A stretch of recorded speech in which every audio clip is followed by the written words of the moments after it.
আপনারা দেখছেন একুশে টেলিভিশন।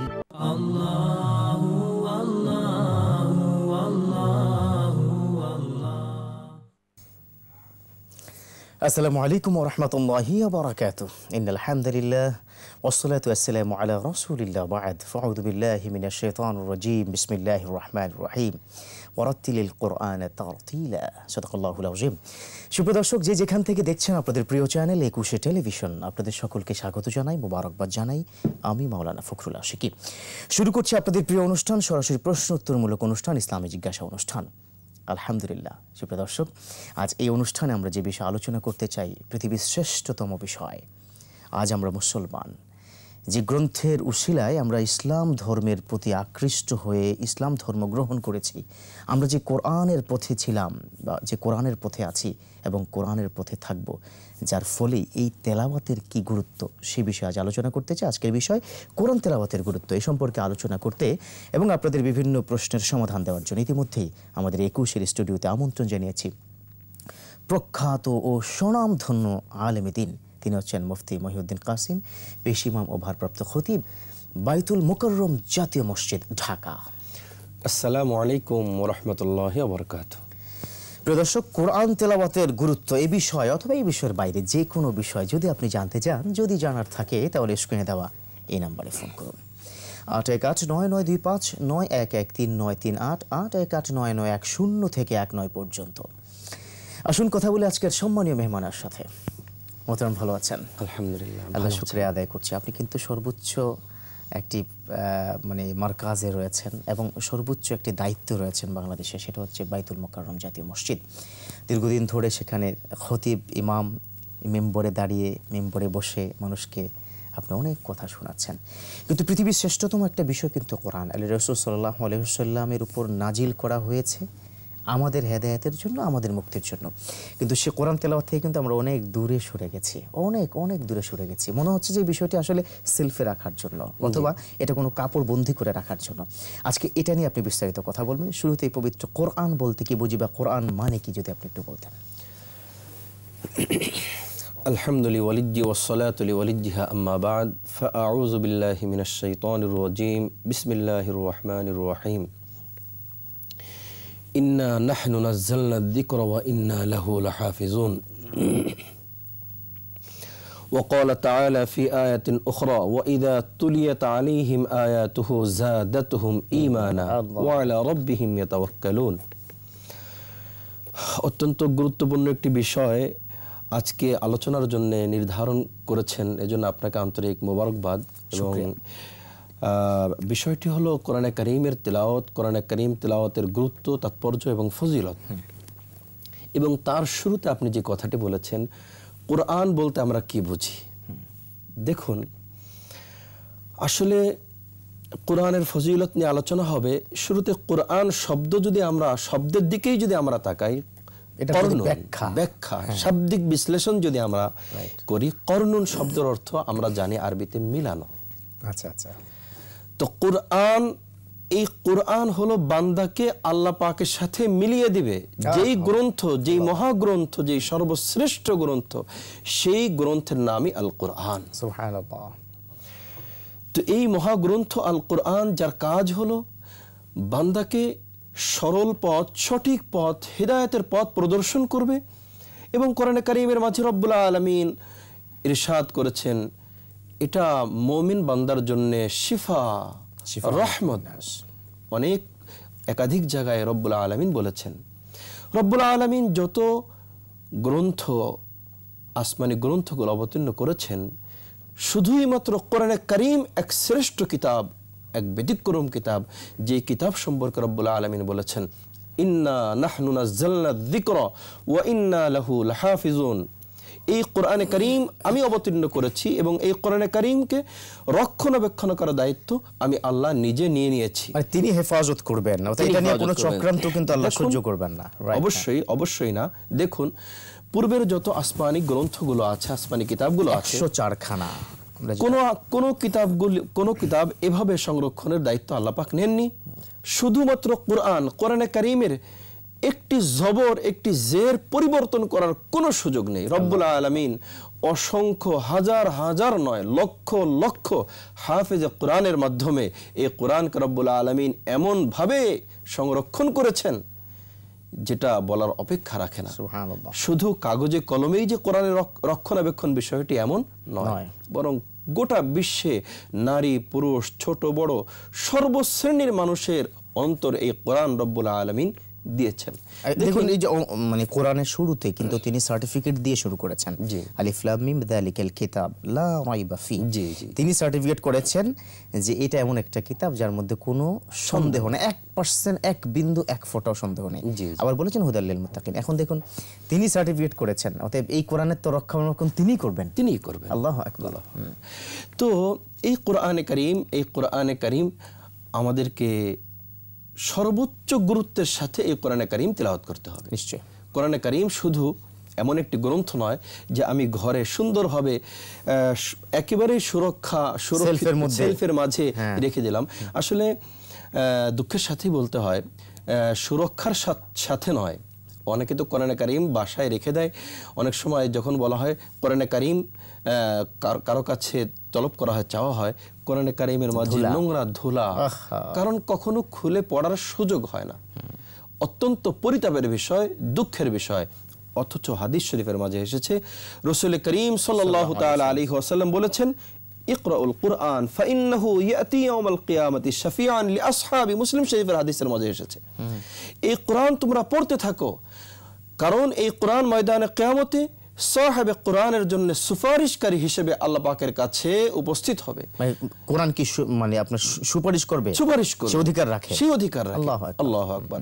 এই কোরআন আল্লাহ পাকের কাছে বলবে, এই সাহেবে কোরআন আমাকে সংরক্ষণ করেছে, তেলাওয়াত করেছে। সুতরাং এই কোরআন আমাদেরকে সেই গুরুত্বের সাথে সেই সুন্দরভাবে আমাদেরকে পড়া শিখতে হবে। দেখুন এখন থেকে যদি আমরা 30 বছর আগের কথা, আমাদের দাদা অথবা নানা তারা যারা ছিলেন তারা কিন্তু 80 বছর 90 বছর বয়সে এই কোরআন নিয়ে বসে থাকতেন, পড়তেন। কিন্তু আজ যারা আমরা হতভাগা কোরআন তেলাওয়াত করছি না, আমাদের পরিস্থিতি কিন্তু এই কারণেই এতটা খারাপ। এই যে কোভিড-19, এই রোগ সেই রোগ, অনেক কিছুতে আমরা কিন্তু আছি। দেখুন আরেকটা বিষয় আমি বলি, যেহেতু আপনি 70-80 বছর বৃদ্ধ যারা আছেন তাদের বিষয়টি বলেছেন, অনেক সময় অনেকে কোরআনে কারীম যারা বয়স্ক আছেন, যারা শুরু জীবনে কোরআনে কারীম পড়ার সুযোগ পাননি, এখন কোরআনে কারীম সুন্দর করে পড়তে পারেন না। এরা নিজেকে অনেক সময় সংকোচ বোধ করে, কোরআনে কারীম পড়তে চায় না। মনে করে, তাদের ধারণা যে আমি কোরআনে কারীম সুন্দর যেহেতু পড়তে পারি না, মনে হয় আমার সওয়াবের বিষয়টি তেমন হবে না, এজন্য আমি না পড়লেও চলবে, বা অনুৎসাহ মানে করে না। আসলে এটা ঠিক নয়। হাদিস শরীফের মাঝে এসেছে, আল্লাহ রাসূল সাল্লাল্লাহু তাআলা আলাইহি ওয়াসাল্লাম বলেছেন, যে ব্যক্তি কোরআনে কারীম ঠিকই ঠিকই পড়বে, অর্থাৎ সুন্দর করে পড়তে জানে না, এরপরও চেষ্টা করে কোরআনে কারীম পড়ার জন্য, রব্বুল আলামিন তাকে দ্বিগুণ সওয়াব দান করবে। দুটো সওয়াব, একটা তেলাওয়াতের সওয়াব, একটা চেষ্টার সওয়াব। চেষ্টা এবং কষ্ট করে চেষ্টা করার সওয়াব। এরপরও যে কোরআনে কারীম তেলাওয়াত ছেড়ে দেয় না, বরং কোরআনে কারীম তেলাওয়াত অব্যাহত রেখেছে, এই সওয়াব, এই দুটো সওয়াব আল্লাহ পাক তাকে দিবেন। এজন্য ফালাহু আশরু হাসানা, এটাও কি বলা হয়েছে, সেখানে তার হবে ডাবল। শুনবো বিস্তারিত একজন দর্শকের ফোন নেওয়ার পরে।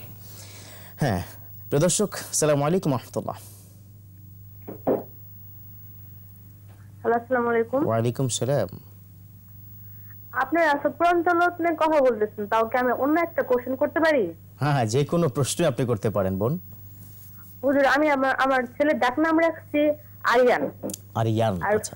ফুল নাম রাখছি আব্দুল্লাহ বিন সুহেল, আর ডাক নাম রাখছি আরিয়ান। আচ্ছা। তা আমার ছেলে আরিয়ান নামটা কি আরবি? আচ্ছা, থাকুন আপনি আমাদের সাথে বোন, ইনশাআল্লাহ প্রশ্ন উত্তর পেয়ে যাচ্ছেন। আরিয়ান এই নামটা আরবি কিনা? আসলে হরিয়ান শব্দ একটা আছে, এখন মানে উনি কি আরবিতে, এই জন্যই কিন্তু আসলে বাংলা নাম যখন আমরা উচ্চারণ করি তখন অনেক সময় যেমন আরিয়ান কি আলিফ দিয়ে কিনা অথবা কি আইন দিয়ে কিনা, তবে আমরা কি ধরে নিলাম এটা আরবি। যদি আলিফ দিয়েও হয় সেক্ষেত্রে আরবি, আইন দিয়ে হলেও আরবি। তবে আব্দুল্লাহ যেহেতু বলেছেন, হ্যাঁ জি, নাম রাখার ক্ষেত্রে আমি একটু সুন্দর করে বলি। নাম রাখার ক্ষেত্রে শুধু আরবি শব্দ এদিকে দৃষ্টি করেই যে আমরা নাম রেখে ফেলবো, বিষয়টি কিন্তু এটা ঠিক হবে না। বরং নাম রাখার ক্ষেত্রে অবশ্যই আমাদেরকে বিবেচনা করতে হবে সাহাবায়ে কেরামের নাম, নবী রাসূলদের নাম, ভালো অর্থবোধক কোনো নাম, কারণ নামের একটি প্রভাব ব্যক্তি জীবনে পড়ে। এটা হাদিস শরীফের মাঝে এসেছে, স্পষ্ট আছে। সুতরাং যে সমস্ত নাম আল্লাহ রাসূল সাল্লাল্লাহু আলাইহি ওয়াসাল্লাম রাখতে বলেছেন, এই নামগুলো আমাদের চয়ন করা উচিত। আমাদের নিজেদের পক্ষ থেকে শুধু আরবিতে আছে, আরবিতে কত শব্দই আছে। যেমন একজন মহিলা তার মেয়ের নাম রেখেছে তুকাজ্জিবান। তো তাকে বলা হয়েছে তুকাজ্জিবান মানে তো জঘন্য একটা শব্দ, আপনি এটা মিথ্যা প্রতিপন্নকারী, আপনি সেই ক্ষেত্রে এটা তুকাজ্জিবান কেন? সূরা আর রহমানের মধ্যে কতবার আসছে তুকাজ্জিবান, এই জন্য আমার মেয়েটার নাম রেখেছে। আরবি হলেই হবে না, অর্থবহ হতে হবে। রাইট। আমরা যেখানে ছিলাম, তো আমি আলোচনা করছিলাম কোরআনে কারীমের তেলাওয়াত সম্পর্কে। তো এই কোরআন দ্বিগুণ সওয়াব হবে, যিনি চেষ্টা করবেন সেটার জন্য একটা সওয়াব, আবার তেলাওয়াতের কিন্তু একটা সওয়াব। জি। আর সাধারণ স্বাভাবিক অবস্থার জন্য যে ব্যক্তি কোরআনে কারীম তেলাওয়াত করবে, আল্লাহ রাসূল সাল্লাল্লাহু তাআলা আলাইহি ওয়াসাল্লাম বলেছেন প্রতিটা হরফে আল্লাহ পাক এক একটি করে নেকি দিবেন, এবং এটা 10 গুণ পর্যন্ত বৃদ্ধি করবেন এবং তার থেকেও বেশি বৃদ্ধি করবেন। এবং এটা বলেছেন হাদিস শরীফের মধ্যে আল্লাহ রাসূল সাল্লাল্লাহু আলাইহি ওয়াসাল্লাম, লা আকুলু আলিফ লাম মিম হরফুন বাল আলিফুন হরফুন লামুন হরফুন ওয়া মিমুন হরফুন। ভিন্ন ভিন্ন প্রত্যেকটা একটা হরফ, একটা ভিন্ন হরফেই একটা নেকি, এবং সেটা পর্যায়ক্রমে 10টি নেকি আল্লাহ পাক দান করবেন। এমন কোনো গ্রন্থ আর নেই যা পড়লে প্রতিটা শব্দে অক্ষরে অক্ষরে সওয়াবের ঘোষণা আল্লাহ রাব্বুল আলামিন করেছেন, তাও আবার 10 গুণ। আল্লাহু আকবার। সুতরাং এই কোরআনের প্রতি আমাদের কতটা বেশি যত্নবান হওয়া উচিত। অর্থ ছাড়া পড়ুক, অর্থ সহ পড়ুক, বুঝে পড়ুক, না বুঝে পড়ুক, সব কিন্তু হবে। আপনি একটা গুরুত্বপূর্ণ বিষয় সামনে নিয়ে এসেছেন। আমাদের অনেকের ধারণা কোরআনে কারীম যদি না বুঝে পড়া হয় তাহলে মনে হয় আমাদের সওয়াব হবে না। এই কথাটা কিন্তু ঠিক নয়। কোরআনে কারীম বুঝে পড়ুক না বুঝে পড়ুক, সর্ব অবস্থায় কোরআনে কারীমের সওয়াব আল্লাহ পাক দান করবেন। এখানেই শেষ না, তিনি যদি শুনেন পড়তে পারছেন না কিন্তু শুনছেন সেক্ষেত্রে সওয়াব হবে, সেক্ষেত্রেও সওয়াব। আল্লাহু আকবার। হ্যাঁ, তবে সেক্ষেত্রে আমরা যদি অনেক ভাইরা যারা কোরআনে কারীম বুঝতে চান, সেটাও যে গুরুত্বহীন এটা বলার সুযোগ নেই, সেটা ঠিক আছে, তার জায়গায় ঠিক আছে। তবে এই কথা যুক্ত করা যাবে না যে কোরআন না বুঝলে তার কোনো সওয়াব নেই, এই কথাটা বলা। বুঝে পড়ার মধ্যে মজা আছে, এটা যেটা একটা ভিন্ন ভাষা, আমরা বাংলা ভাষাভাষী, আমরা যখনই তার অর্থ দেখব মজা পাবো, কি বলেছে আল্লাহ বুঝতে পারবো। এর মানে আপনি সওয়াব থেকে তাকে বঞ্চিত করবেন, এটার কোনো সুযোগ। আল্লাহু আকবার। কোরআনে কারীম নিজে পড়া এবং অন্যকে শিক্ষা দেওয়া এবং অন্য মানুষের পড়ার ব্যবস্থা করা পুরাটাই অনেক বেশি ফজিলতের বিষয়। হাদিস শরীফের মাঝে বুখারী মুসলিমের মধ্যে এসেছে, আল্লাহ খায়রুকুম মান তাআল্লামাল কুরআনা ওয়া আল্লামা। খায়রুকুম, আল্লাহ রাসূল যাকে শ্রেষ্ঠ বলেছেন, সার্টিফাই করেছেন শ্রেষ্ঠত্বের। খায়রুকুম মান তাআল্লামাল কুরআনা ওয়া আল্লামা। আজকে আমরা যারা কোরআনে কারীম শিক্ষা দেয় তাদেরকে আমরা অবহেলার দৃষ্টিতে অনেক সময় দেখতে চাই। কোরআনের শিক্ষক, ঠিক আছে, কোরআনের শিক্ষক না, হাফেজ আর কি, হাফেজ এমন একটা ভাব, কারি সাহেবকে বসতে দিন না। কারি সাহেব, তার সম্পর্কে আল্লাহ রাসূল বলেছেন খায়রুকুম মান তাআল্লামাল কুরআনা ওয়া আল্লামা। সর্বোত্তম ওই ব্যক্তি, খায়রুকুম মান তাআল্লামাল কুরআনা, তোমাদের মধ্যে। কত সুন্দর করে আল্লাহ রাসূল, সেখানে ডক্টর হোক, ইঞ্জিনিয়ার হোক, অ্যাডভোকেট, সায়েন্টিস্ট, যা কিছু হোক না, তাদের মধ্যে কিন্তু তাদের মধ্যেই সেরা। সুতরাং আমরা যারা সেরার প্রতিযোগিতায় আজকে লিপ্ত আছি, কে সেরা কে ভালো, কেউ প্রত্যেকেই নিজ ধারণা অনুযায়ী নিজেকে সেরা ভাবছি। আসলে আমার আপনার নিজের ব্যক্তিগত ধারণার থেকে আমরা যদি নিজেদেরকে সেরা ভেবে বসে থাকি, এটা আদৌ ঠিক হবে না। বরং এই সার্টিফাই নিতে হবে, এই প্রত্যয় নিতে হবে রাসূল করিম সাল্লাল্লাহু তাআলা আলাইহি ওয়াসাল্লামের হাদিস শরীফ থেকে। আমরা এটা নিয়ে আরো বিস্তারিত শুনবো, একজন দর্শক অনেকক্ষণ ধরে অপেক্ষা করছে। হ্যাঁ, প্রিয় দর্শক, আসসালামু আলাইকুম।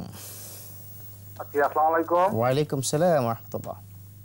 জি, আমি একটা কথা বলবো যে আমার মেয়ের নাম মোসাম্মদ সাবিকুন নাহার সামিহা। সাবিকুন নাহার, আচ্ছা জি, এর কি অর্থ জানতে চাচ্ছেন? এটা এখন আমি বলতেছি যে এই সাবিকুন নাহারের অর্থটা একটু জি ঠিক আছে কিনা, একটু ঠিক আছে কিনা, এই নামটা সঠিক রেখেছেন কিনা। জি, আপনি থাকুন আমাদের সাথে, ইনশাআল্লাহ প্রশ্ন উত্তর পেয়ে যাচ্ছেন। সাবিকুন নাহার, আপনি তো বুঝতেই পেরেছেন সাবেকুন নাহার অর্থ কি। সাবেক শব্দের অর্থ হলো অগ্রগামী হওয়া, সাবেক। আর নাহার অর্থ হলো দিন, দিন দিন। সেই হিসেবে, এবং এটা কিন্তু কোরআনের আয়াত, কোরআনে কারিমের আয়াত, সাবেকুন নাহার। কিন্তু আসলে অর্থ আমরা সমন্বয় করে যেটা দেখতে পেলাম যে সেই ধরনের চমৎকার একটি অর্থ আসলে আসে না। কোরআনের শব্দ চাইতে সম্মানীয় শব্দ আর হতেই পারে না পৃথিবীতে। আপনি যেমনটি বলেছেন, যদি নামটা থাকে এরকম, সেই নামের কিন্তু প্রভাব আসবে সেরকম ভাবে। অতএব সেই নামটা রাখা, তবে ঠিক আছে, উনি রেখেছেন সাবেকুন নাহার, কোরআনের শব্দ, ঠিক আছে, অসুবিধা নেই। আচ্ছা, আমরা যেখানটায় আলোচনা করছি, আচ্ছা আমাদের সন্তানদেরকে নিয়ে আমরা কি ভাবি কিনা কোরআন শিক্ষা দেওয়ার কি ব্যাপার? আমরা যদি একেবারে প্রথম থেকে শুরু করি, আমার যে সন্তান ধরুন 3 বছর বয়স, তাকে সূরা ফাতিহা শেখানো হচ্ছে কিনা, অন্য সূরাগুলো শেখানো হচ্ছে কিনা, এটা কতটা প্রয়োজন? দেখুন, হাদিস শরীফের মাঝে আল্লাহ রাসূল সাল্লাল্লাহু তাআলা আলাইহি ওয়াসাল্লাম বলেছেন, কুল্লু মাউলুদিন ইউলাদু আলাল ফিতরা ফাআবাওয়াহু ইউহাব্বিদানিহি আও ইউনাসসিরানিহি আও ইউমাজ্জিসানিহি। প্রতিটি সন্তান ইসলামের পরে জন্মগ্রহণ করে, তার সে জন্মতেই ইসলাম, মানে জন্মতেই সে মুসলিম। ইসলাম গ্রহণের একটা যোগ্যতা আল্লাহ পাক তাকে দিয়েই দুনিয়ার মাঝে পাঠিয়ে থাকেন।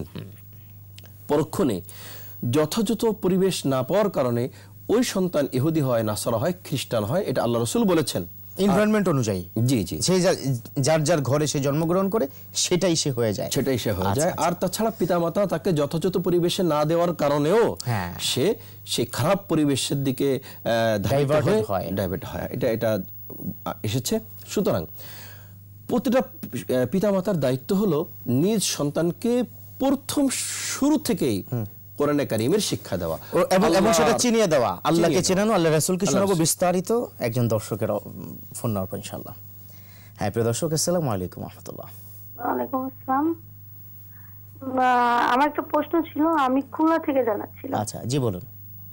আমার প্রশ্নটা হলো যে কেউ যদি ঘুষ দিয়ে চাকরি পায়, তাহলে তার সে যে বেতনটা পাবে, তো সেটা কি হালাল হিসেবে গণ্য হবে নাকি হারাম হিসেবে গণ্য হবে? আচ্ছা জি, থাকুন বুড়া, আপনি আমাদের সাথে ইনশাআল্লাহ প্রশ্ন উত্তর পেয়ে যাচ্ছেন। মোহতারাম, বলুন।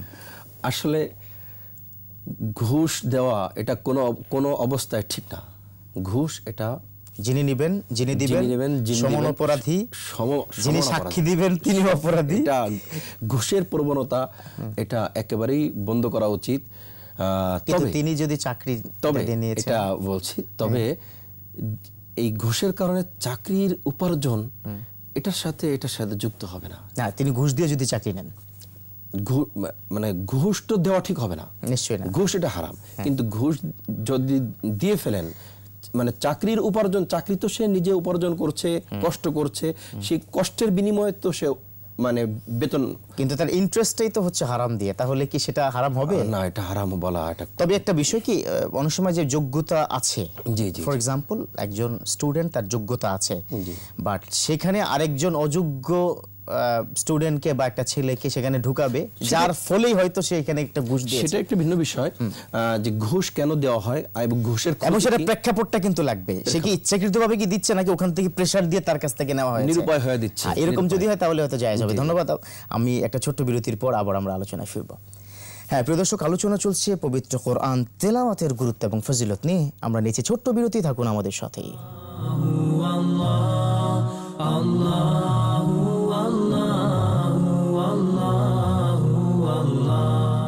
আলহামদুলিল্লাহ, সুপ্রিয় দর্শক, ফিরে এলাম বিরতির পর। আমাদের সাথে থাকার জন্য ধন্যবাদ। দেখছেন আপনাদের প্রিয় চ্যানেল একুশে টেলিভিশনের সরাসরি প্রশ্নোত্তরমূলক অনুষ্ঠান ইসলামী জিজ্ঞাসা অনুষ্ঠান। আমরা আলোচনা করছিলাম অত্যন্ত গুরুত্বপূর্ণ বিষয় নিয়ে, কোরআন তেলাওয়াতের গুরুত্ব। আমাদের সাথে রয়েছেন বাংলাদেশের স্বনামধন্য একজন আলেমে দ্বীন। চলুন আমরা আজকের এই আলোচনায় ফিরে যাই। আমরা যেখানে ছিলাম, কোরআন তেলাওয়াতের গুরুত্ব এবং ফজিলত। দেখুন, আপনি যেমনটি বারবারকে বলার চেষ্টা করছেন যে আপনার সন্তান বা যার সন্তানই হোক, সে মুসলিম হিসেবে জন্মগ্রহণ করে, পিতা মাতা অথবা এনভায়রনমেন্টে তাকে নিয়ে যায়, সে কোনটায় থাকবে বা থাকবে না। এর মানে আপনি বুঝাতে চাচ্ছেন পিতা মাতার খুব গুরুত্ব রয়েছে, অনেক গুরুত্ব। কারণ কোরআন তেলাওয়াতের সাথে এটা সম্পর্ক। কোরআন তেলাওয়াত এমন একটি বিষয়, এটা ঐচ্ছিক কোনো বিষয় নয়। আচ্ছা, যে আমার মনে চাইলে আমি কোরআন কারীম তেলাওয়াত করব, মনে চাইলে করব না, বিষয়টি এমন নয়। কারণ মানব জীবনে সবথেকে গুরুত্বপূর্ণ ইবাদত নামাজ, আর এই নামাজ পূর্ণতার জন্য নামাজ অপরিহার্য শর্ত হলো কোরআন কারীমের তেলাওয়াত। এক নম্বর শর্ত, নামাজি হবে না, কোরআন কারীম তেলাওয়াত ছাড়া, হ্যাঁ। আর কোরআনে কারীম তেলাওয়াত ছাড়াই নয়, শুধু কোরআনে কারীমের শুদ্ধ তেলাওয়াত ছাড়া। নিশ্চয়ই শুনবো, এখান থেকে একজন দর্শক অপেক্ষা করছে, আমরা ফোনটা নিয়ে নিচ্ছি। হ্যাঁ প্রিয় দর্শক, আসসালামু আলাইকুম ওয়া রাহমাতুল্লাহ। আসসালামু আলাইকুম। ওয়া আলাইকুম সালাম ওয়া রাহমাতুল্লাহ। হুজুর, আমি একটু কথা বলতে চাই। শিওর, জি। জি হুজুর, আমি কখনোই মাদ্রাসার ছাত্র ছিলাম না। আচ্ছা। তবে আজ থেকে 20 বছর আগে আমি ওই নামাজ কালাম যাই পড়তাম মসজিদে গিয়ে, তখন মনে হইতো আমি যদি কোরআন শরীফ তেলাওয়াত করতে পারতাম। এই চিন্তাধারা আমি একা একা একা একা ঘরে বসে ওই ছেপাড়া নিয়া আমপাড়া নিয়া এগুলি তর্জমা করতে করতে আমি কোরআন শরীফ শুরু করছি নিজে নিজে। মাশাআল্লাহ। করার পরে খুব কষ্ট করেই এক খতম দিচ্ছি। মাশাআল্লাহ। পরে মসজিদে ইমাম সাহেবের কাছে গেছি, সে 20 বছর আগের কথা। তখন ইমাম সাহেবের সাথে কথা বলতে পারি না, খাদেম হুজুরের সাথে কথা বলছি। উনি বললো যে তুই কিভাবে পারলি এগুলি, তুই কিভাবে এই কাজগুলি করলি। আমি এমনি এমনি পারছি, আমি আল্লাহর কাছে খুব কান্নাকাটি করছি। আমি কোরআন শরীফ আচ্ছা, আপনার জানার বিষয় কি আছে? আমার জানার বিষয় হলো আমি এখন আমার জানার বিষয় হলো আমি প্রতি মাসে এখন একবার করে খতম দেই। আল্লাহ খতম দিয়েছে। জি জি, আল্লাহ কবুল করুক। খতম দিয়েছে। আল্লাহ কবুল করুক, আল্লাহ জাযা দিক। আপনাদের প্রত্যেক মাসেই একবার খতম দেই ইনশাআল্লাহ। জাযাকাল্লাহ খায়ের। আপনার জানার প্রশ্ন কি, আপনি কি জানতে আমার চাচ্ছেন? প্রশ্ন হচ্ছে হুজুর, এই আমি যেমন খতম দেওয়ার পরে যে ওই দোয়াটা আছে, খতমের দোয়াটা, এই দোয়াটা তো আমি মা বাবা করে দেই, ময় মুরব্বি ছাড়া সব রেসানি করেন বা ইসালে সব করে থাকেন। আচ্ছা আচ্ছা আচ্ছা। এই প্রথম পারা মুফলিহুন পর্যন্ত পড়া, মুফলিহুন পর্যন্ত পড়ে কি আরো পড়তে পারবো না ওই খতমের পরে? আচ্ছা, বুঝতে পেরেছি। আপনি শেষ করার পর তো আমরা আবার প্রথমে একটু করি। যে থাকুন আপনি আমাদের সাথে, ইনশাআল্লাহ প্রশ্ন উত্তর পেয়ে যাচ্ছেন। সূরা নাস শেষ করার পরে কিন্তু আমরা আবার আলিফ লাম থেকে মুফলিহুন পর্যন্ত উনি কি সে পর্যন্ত পড়বেন নাকি আরেকটু বাড়িয়ে পড়তে পারবেন? মুফলিহুন পর্যন্ত পড়বে, পড়ুক, সাধারণত সেবাই পড়া হয়। আচ্ছা, তাহলে উনি ভীষণ মানে এই দেখেন, আমাদের কিন্তু এই অনুষ্ঠানের কিন্তু এটাই টার্গেট ছিল যে আমাদের অনুষ্ঠানের মাধ্যমে যদি আরো 10টা মানুষ কোরআনের আলোয় আলোকিত হয়, একটু তেলাওয়াতের সুযোগ করে দেয়, পিতামাতা যদি একটু সচেতন হয়। আচ্ছা, যে জায়গাটিতে আমরা ছিলাম, দেখুন সন্তানদেরকে আপনি যদি কোরআনে কারীম শিক্ষা না দেন, এই সন্তান তার নামাজের বিষয় আছে, এমনকি যে কোনো সময় যখন আপনার আমার ইন্তেকাল হয়ে যাবে, নিজের সন্তান যদি কোরআনে কারীম পড়তে না জানে, তখন আমার ইন্তেকালের সময় আমার সন্তান আমার পাশে দাঁড়িয়ে শুধু চোখের পানি সে ফেলবে, আর কিছু না, আর কোনো উপায় তার থাকবে না। অথচ হাদিস শরীফের মাঝে এসেছে, মৃত ব্যক্তির পাশে যখন কোরআনে কারীমের তেলাওয়াত হয়, বিশেষ করে সূরা ইয়াসিনের তেলাওয়াত হয়, আল্লাহ পাক মৃত্যু যন্ত্রণা, মৃত্যুর কষ্ট লাঘব করে দেন, কমিয়ে দেন। তো আমার সন্তান আমার মৃত্যুর সময় আমার পাশে বসে কোরআনে কারীম তেলাওয়াত করবে, এর থেকে প্রাপ্তি এর থেকে ভালো আর কি হতে পারে?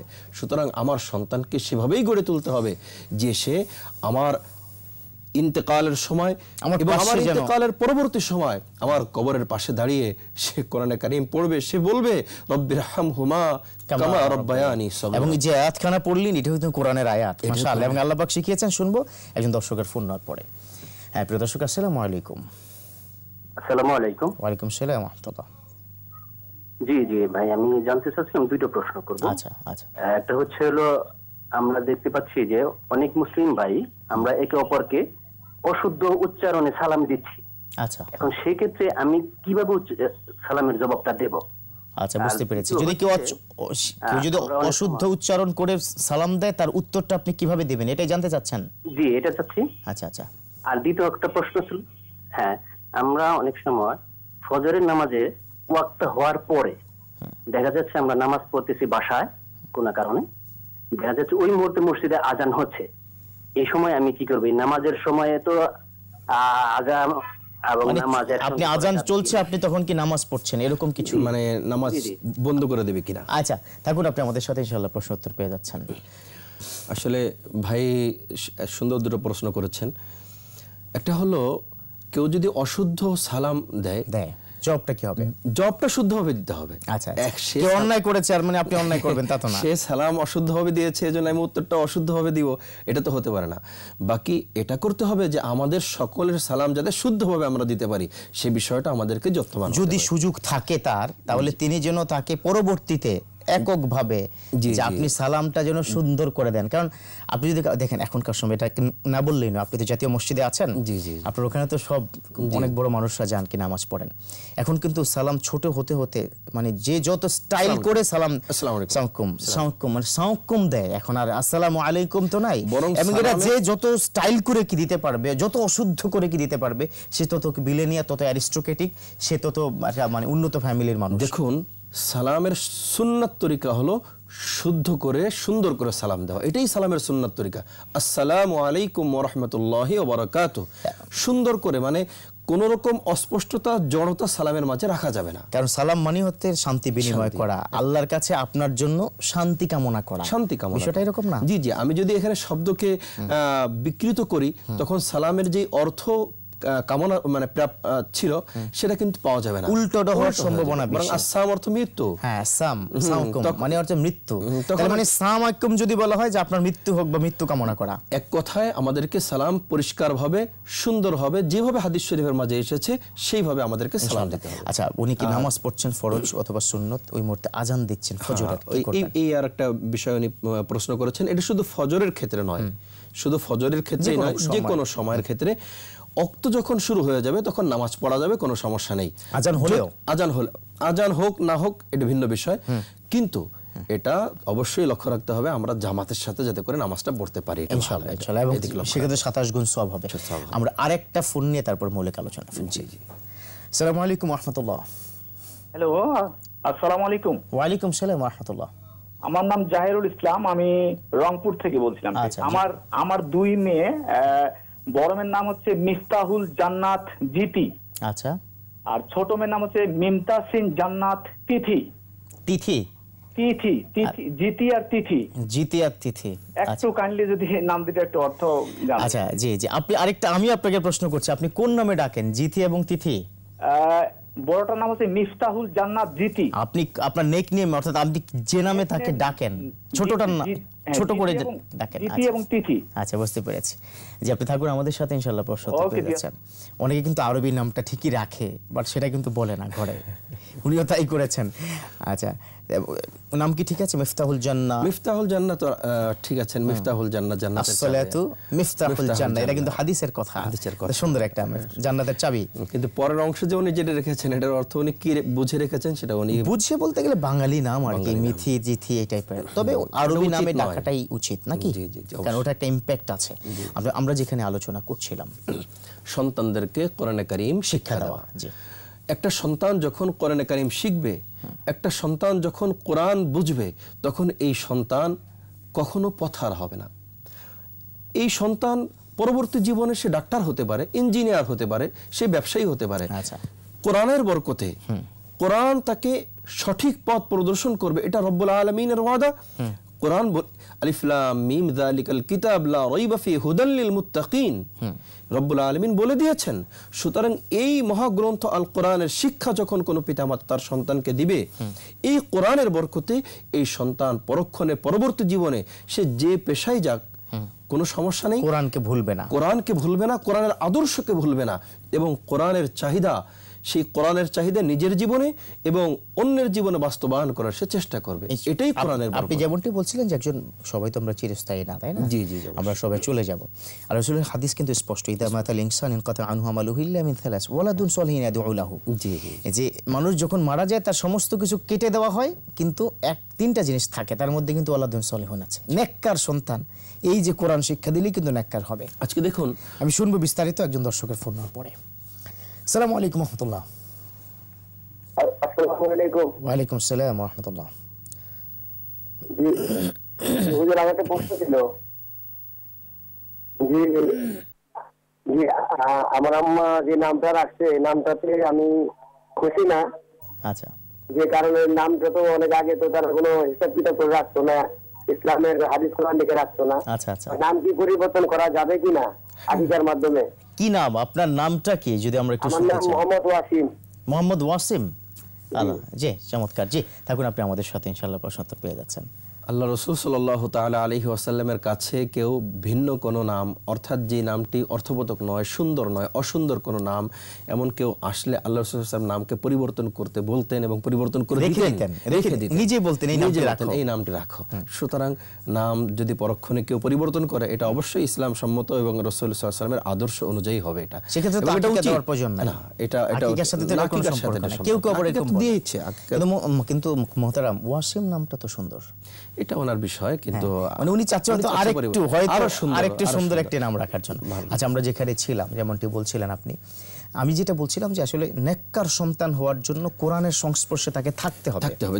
দেখুন, বর্তমান সময়, বর্তমান প্রেক্ষাপটে অধিকাংশ অভিভাবকগণ নিজেদের সন্তানদেরকে নিয়ে অনেকটা বিচলিত, পেরেশান যে সন্তান আজকে মাদক গ্রহণ করছে, একেবারেই কম বয়স, আচ্ছা এডিক্টেড হয়ে যাচ্ছে। জি 14-15 বছর বয়স, এমন এই বয়সের বাচ্চাদেরকে নিয়েও পিতামাতা মাদকের ভয় করছে যে আমার সন্তান মাদকের পথে যাচ্ছে কিনা, এবং আর চিন্তা করছে কোনো খারাপ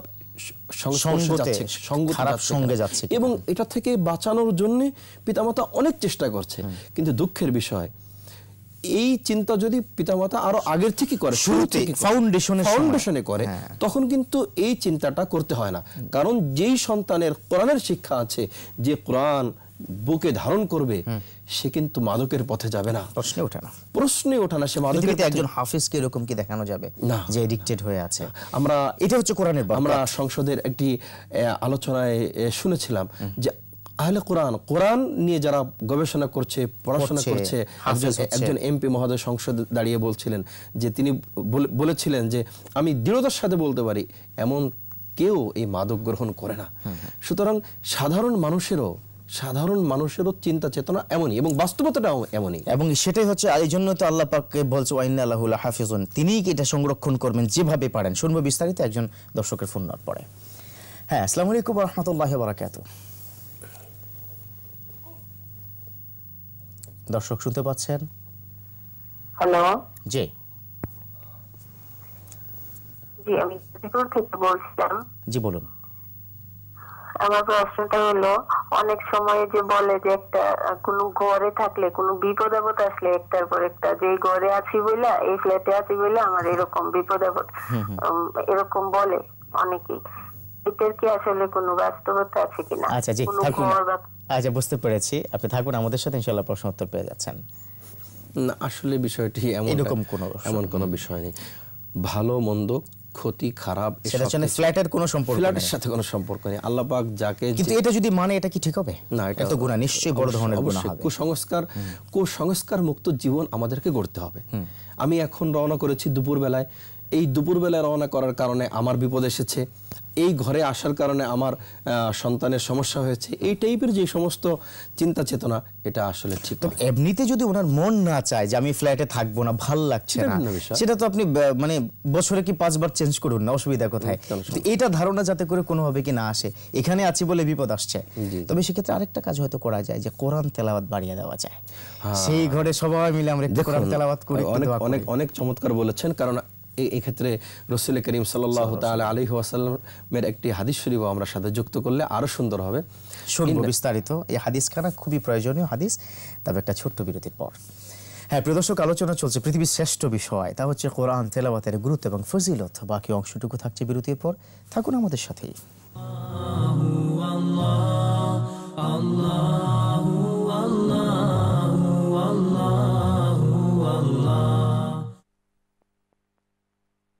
আলহামদুলিল্লাহ, সুপ্রিয় দর্শক, ফিরে এলাম বিরতির পর। আমাদের সাথে থাকার জন্য ধন্যবাদ। দেখছেন আপনাদের প্রিয় চ্যানেল একুশে টেলিভিশন, সরাসরি প্রশ্নোত্তরমূলক অনুষ্ঠান ইসলামী জিজ্ঞাসা অনুষ্ঠান। আলোচনা করছিলাম অত্যন্ত গুরুত্বপূর্ণ বিষয় নিয়ে, কোরআন তেলাওয়াতের গুরুত্ব এবং ফজিলত। চলুন আমরা আবার আলোচনায় ফিরে যাই। যেমনটি আপনি বলছিলেন যে একখানা হাদিস আলাইহিস সালাম শুনবো আপনার কাছে, একজন দর্শক অপেক্ষা রয়েছে অনেকক্ষণ ধরে।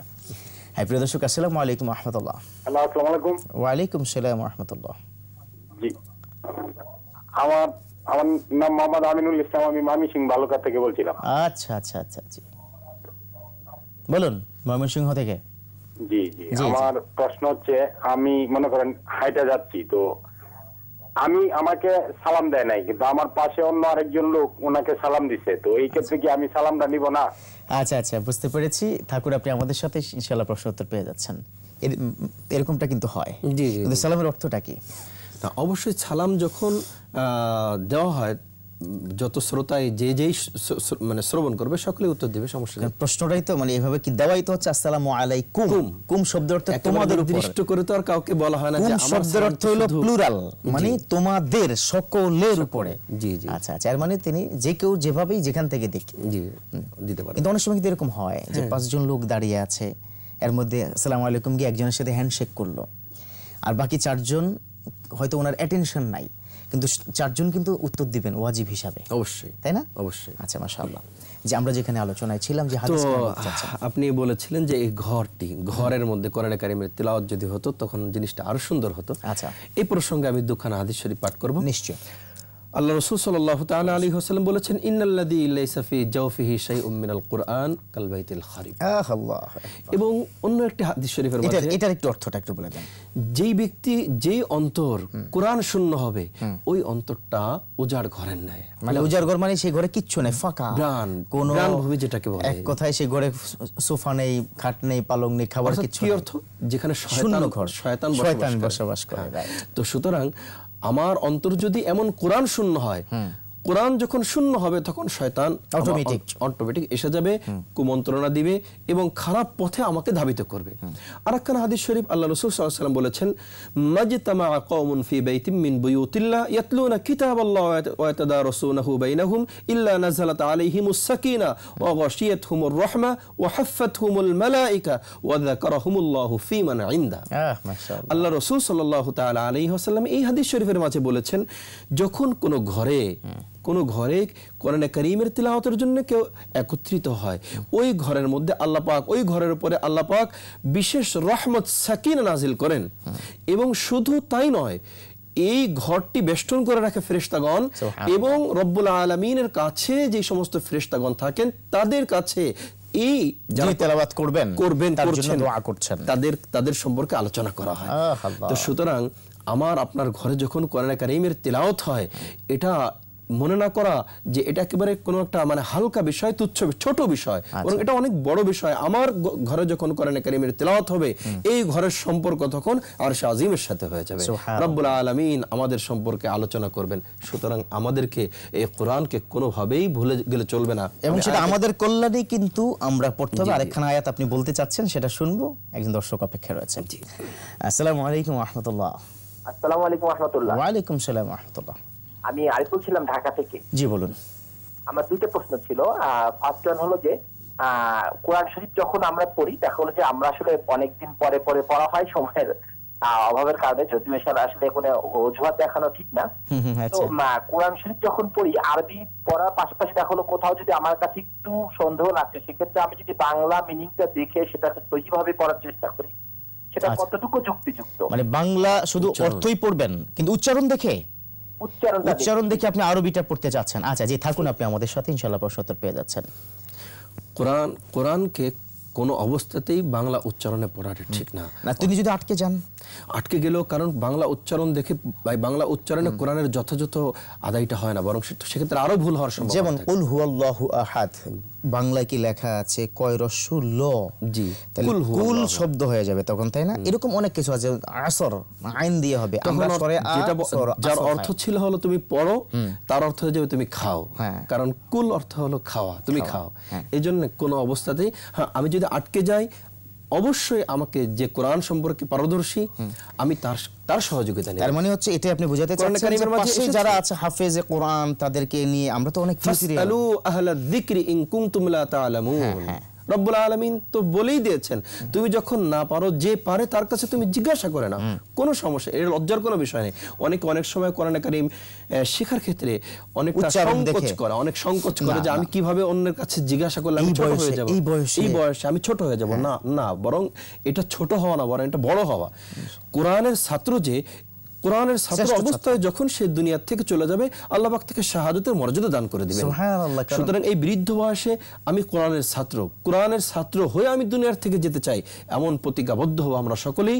আমি যখনই সময় পাবো পথে মসজিদে যে ইমাম সাহেবের কাছে, মুয়াজ্জিন সাহেবের কাছে আমি কোরআনে কারিমের কিছু অংশ প্রতিদিন হোক, সাপ্তাহিক হোক অথবা মাসিক হোক, আলহামদুলিল্লাহ এখন অনেক মসজিদে এমনটা হওয়া উচিত, বয়স্কদের জন্য কোরআনে কারিমের শিক্ষার ব্যবস্থা আছে, এমন এটা করাও উচিত এবং আছে। সেটা ইসলামিক ফাউন্ডেশন কি তদারকি করছে, এছাড়াও আরো প্রাইভেট ভাবে করছে। শুনবো বিস্তারিত, একজন দর্শক অনেকক্ষণ ধরে অপেক্ষা করছে।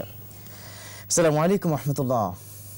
আসসালামু আলাইকুম ওয়া রাহমাতুল্লাহ। ওয়া আলাইকুম আসসালাম ওয়া রাহমাতুল্লাহি ওয়া বারাকাতুহু। জি, আমার মেয়ের নাম বিজরি। বিজরি? জি জি, আমি নামের অর্থটা শুনছি। আচ্ছা জি, থাকুন আপনি আমাদের সাথে, ইনশাআল্লাহ প্রশ্ন উত্তর পেয়ে যাচ্ছেন। বিজরি এরকম কি আরবি কোনো নাম আছে নাকি এটা বাংলাই হয়তো হতে পারে? বাংলাই হতে পারে। আমরা হয়তো বিজরি শব্দটা এরকম কোথাও পাইনি আর কি। তবে আরবিক ল্যাঙ্গুয়েজে যদি এরকম কিছু থাকে, কিন্তু কোরআন বা হাদিস থেকে এরকম কোনো শব্দ আসলে মুসলমান ভাইদের নামের নাম এমন নাম তারা নিজেদের পক্ষ থেকে চয়ন করে যেগুলোর অর্থ আমাদের খুঁজতে কষ্ট হয়। এখানে একটা বিষয় আছে, সেটা হচ্ছে যখনই আমার কোনো সন্তান হয় বা কারো কোনো সন্তান হয়, তখন মোটামুটি 10-15 জনই কিন্তু নাম নিয়ে প্রস্তাবনা রাখে, এটা রাখো, সে বলে এটা রাখো। তখন ওই একেবারেই খেই হারিয়ে ফেলার মতো বাবা মা মানে দুজনের, সেই কারণে কোনো না কারণে একটু মিসিং হয়ে যায়। আপনি যেমনটি বলছিলেন, ভালো একটি নাম, কোরআনের নাম, আল্লাহ রাসূলের সেই নির্দেশিত নামগুলো রাখাই উচিত। আচ্ছা, যেখানে আপনি বলছিলেন, দেখুন আমি প্রসঙ্গে সে একটি সুন্দর একটি কথা বলি, সেটা হলো এই করোনাকালীন সময়ে মাননীয় প্রধানমন্ত্রী প্রত্যেকটা সেক্টরে এবং অর্থ যাতে করে সহযোগিতা, অর্থ যাতে করে অপচয় না হয়, আচ্ছা আচ্ছা, এবং কিভাবে অর্থ একটু বাঁচানো যায় এই ব্যাপারে অনেক দিক নির্দেশনা দিয়েছেন। এবং অথচ এই করোনাকালীন সময়ে আপনি জানেন, অবশ্যই আপনি ইসলাম ফাউন্ডেশনে আছেন, এই করোনাকালীন সময়ে তিনি এই মসজিদের যে গণশিক্ষার যে প্রকল্পটি আছে, এই করোনাকালীন সময় সেটা অনুমোদন করেছিলেন। মাশাআল্লাহ। অর্থাৎ বাচ্চারা কোরআনে কারিম থেকে দূরে চলে যাবে, এক্ষেত্রে হতেই পারে, এটা হতেই পারে না, চাই সেটা করোনাকালীন সময় হোক আর যত মানে কঠিন সময় হোক, এক্ষেত্রে আমাদের অর্থ ছাড় দিতেই হবে। মাননীয় প্রধানমন্ত্রী, এবং এটা কিন্তু 1-2 টাকা না, হাজার হাজার কোটি টাকা। মাননীয় প্রধানমন্ত্রী এই করোনাকালীন সময়েও এই কোরআনের প্রকল্প বাস্তবায়ন করে অনুমোদন দিয়েছেন। 35 লক্ষ শিশু কিন্তু পড়াশোনা করছে। কত কোরআনের সাথে সম্পর্কযুক্ত হয়ে যাচ্ছে, কত বিশাল একটি ব্যাপার। এতগুলো বাচ্চা যখন কোরআনের শিক্ষায় শিক্ষিত হবে, তখন এই বাচ্চাগুলো পথ হারা হবে না। এই বাচ্চাগুলো পথ হারা হবে না, মাদকের পথে যাবে না, খারাপ কাজ করবে না। আজকে ছোট ছোট বয়সের পত্রিকার পাতায় আসে কিশোর গ্যাং, তারা ছিনতাই করছে, খুন করছে, খারাপই করছে। কিসের কারণে? কারণ এই ছোট্ট অবস্থায় সে দ্বীনের দিশা পায়নি, দ্বীনের শিক্ষা পায়নি, কোরআনের শিক্ষা পায়নি। তো এই জন্য সবকিছুর গোড়াতে আমাদেরকে কোরআনে কারিমের শিক্ষা নিজে শিখতে হবে এবং নিজেদের সন্তানদেরকে, এবং সেটা কিন্তু ফরজ, এবং অবশ্যই ফরজ, এবং সেটা ফরজ। শুনবো বিস্তারিত, শুনবো আপনার কাছ থেকে। একজন দর্শক অনেকক্ষণ ধরে অপেক্ষা করছে। আসসালামু আলাইকুম ওয়া রাহমাতুল্লাহ। আসসালামু আলাইকুম হুজুর। ওয়ালাইকুম আসসালাম ওয়া রাহমাতুল্লাহ। হুজুর, ওই যে আমার এক ছেলে এক মেয়ে। আচ্ছা। তো আমার মেয়ের নাম হইছে ফারিয়া ইসলাম অথই। আচ্ছা। আর ছেলের নাম হইছে ফারদিন ইসলাম অনিক। এটা অথই এবং অনিক আপনারা এই নামই হয়তো কি ডাকেন, তাই তো? জি জি। আচ্ছা, ঠিক আছে, সুন্দর। জি, থাকুন আপনি আমাদের সাথে, ইনশাআল্লাহ প্রশ্ন উত্তর পেয়ে যাচ্ছেন। আগের অংশটুকু কিন্তু ঠিকই আছে, ফারদিন ইসলাম, কত চমৎকার। ইসলামের সে যে একটা কি বড় দায়িত্ব নিয়েই তো এরকম চিন্তা করছে, কিন্তু শেষে তো আবার অনেক ডাকনাম কিন্তু অনেক। আসলে আমরা বারবার এই সমস্ত শব্দ আসলে ডিকশনারি দেখে সমাধান করি, এগুলো সব বাংলা শব্দ আমরা। তবে ডাকার ক্ষেত্রে যদি ফারদিন তিনি কি ডাকতেন, ভালো হতো। হ্যাঁ, মাশাআল্লাহ। যাক, আমি যেটা আলোচনা করছিলাম যে কোরআনে কারীমের মাঝে রব্বুল আলামিন বলেছেন, ওয়া ইযা তুলিয়াত আলাইহিম আয়াতুহু যাদাতহুম ঈমানা। আজকে আমরা খারাপ পথে কেন চলে যাচ্ছি, খারাপ পথের দিকে কেন অগ্রসর হচ্ছি? কারণ আমাদের ঈমানের দুর্বলতার কারণে, আমাদের ঈমান কমে যাওয়ার কারণে আমরা খারাপ পথের দিকে ধাবিত হচ্ছি। আর এই ঈমান বৃদ্ধির একমাত্র উপায়, ঈমান বৃদ্ধির অন্যতম উপায় রব্বুল আলামিন কোরআনে কারীমের মাঝে বলে দিয়েছেন, ওয়া ইযা তুলিয়াত আলাইহিম আয়াতুহু যাদাতহুম ঈমানা। যখন কোরআনে কারীম তেলাওয়াত করা হবে, কোরআনে কারীম তেলাওয়াত করবে, রব্বুল আলামিন ঈমানকে বৃদ্ধি করে দিবেন, ঈমান বৃদ্ধি হবে। সুতরাং আমি বেশি বেশি করে কোরআন যখন তেলাওয়াত করব, আমার ঈমান মজবুত হবে, আমার ঈমান দৃঢ় হবে। ঈমান দৃঢ় হলে তার উপকার যেমনিভাবে আমি ব্যক্তি জীবনে ভোগ করব, এবং আমার কারণে একটি সমাজ, একটি পরিবার আশেপাশের মানুষ ভোগ করবে। কারণ কি কি প্রয়োজন আছে একজন মানুষের এই কোরআন তেলাওয়াতে, কি কি যে শিফাউল লিন্নাস বলা হয়েছে, শুনবো বিস্তারিত একজন দর্শকের ফোন নেওয়ার পরে। হ্যাঁ, আসসালামু আলাইকুম ওয়া রাহমাতুল্লাহ।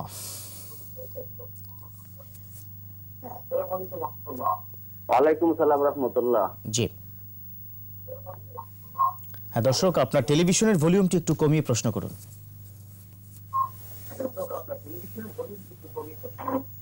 যে আমার প্রশ্ন হচ্ছে, স্বামী স্ত্রীকে বোন বলতে পারবে না, আর স্ত্রী স্বামীকে ভাই বলতে পারবে? মানে ভাই বোন কিভাবে, এটা কি সব সময় নাকি হুট করে, যেমন আমরা অনেক সময় কি বলে ফেলি আরে ভাই রাখো না, বা আরে বোন, এরকম কিছু কি? এরকম কিছুই। আচ্ছা আচ্ছা, জি থাকুন, আপনি আমাদের সাথে ইনশাআল্লাহ প্রশ্ন উত্তর পেয়ে যাচ্ছেন। আচমকা প্রশ্ন।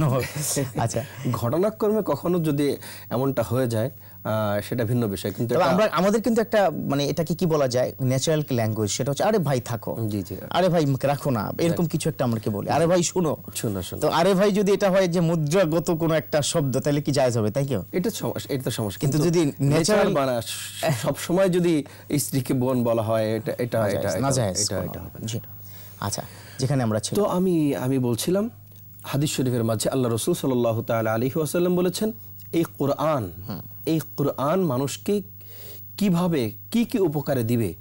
যেমন হাদিস শরীফ আমি পাঠ করেছি, মুসনাদে আহমদের হাদিস 6785 নং হাদিস। আল্লাহ রাসূল সাল্লাল্লাহু তাআলা আলাইহি ওয়াসাল্লাম বলেছেন যে এই ময়দানে কিয়ামতে এই কোরআন বলবে, ওয়া ইয়াকুলুল কুরআন মানাতুহুল লাইল মানাতুহুন নাওম বিল লাইল। আল্লাহ, আমি তাকে রাতের বেলায় ঘুম থেকে দূরে রেখেছি। সে আমাকে তেলাওয়াত করেছে, ঘুম থেকে দূরে রেখেছি কিসের কারণে? তিলাওয়াতের মাধ্যমে নামাজে দণ্ডায়মান থেকেছে। তাতাজাফা জুনুবুহুম আনিল মাদাজি'i ইয়াদউনা রাব্বাহুম খাওফান ওয়া তামাআ ওয়া মিম্মা রাযাকনাহুম ইউনফিকুন। কোরআনে কারীমের মাঝে এসেছে এবং এই হাদিস শরীফের মাঝে এসেছে। আল্লাহ রাসূল সাল্লাল্লাহু তাআলা আলাইহি ওয়াসাল্লাম তখন এই হাদিসের মধ্যে বলেছেন যে এই কোরআন যখন এইভাবে রব্বুল আলামিনের কাছে আবেদন করবে, তখন এই কোরআনের আবেদনকে আল্লাহ পাক গ্রহণ করে তার সুপারিশ গ্রহণ করে তাকে জাহান্নাম থেকে মুক্তি দিবেন। একজন হাফেজে কোরআনকে আল্লাহ পাক কতটা সম্মান দিয়েছেন, তার গলা আল্লাহ পাক উঁচু করে দিবেন, তার কারণে তার পিতা মাতার সম্মান আল্লাহ পাক বৃদ্ধি করে দিবেন। শুধু সমস্ত, হ্যাঁ জি, শুধু তাই নয়, আপনি একটা চমৎকার বিষয় বলেছেন। এই প্রসঙ্গে যদি আমরা আরেকটা হাদিস শরীফ শুনি, আল্লাহ রাসূল সাল্লাল্লাহু তাআলা আলাইহি ওয়াসাল্লাম বলেছেন, যখন একজন হাফেজে কোরআনের মর্যাদা এত বেশি যে হাফেজে কোরআনের কারণে তার পিতা মাতাকে কিয়ামতের দিন এমন একটি নূরের টুপি আল্লাহ পাক দান করবেন যার আলোতে পুরো ময়দানে কিয়ামত আলোকিত হয়ে উঠবে। এতটা বেশি মর্যাদা আল্লাহ পাক দিবেন।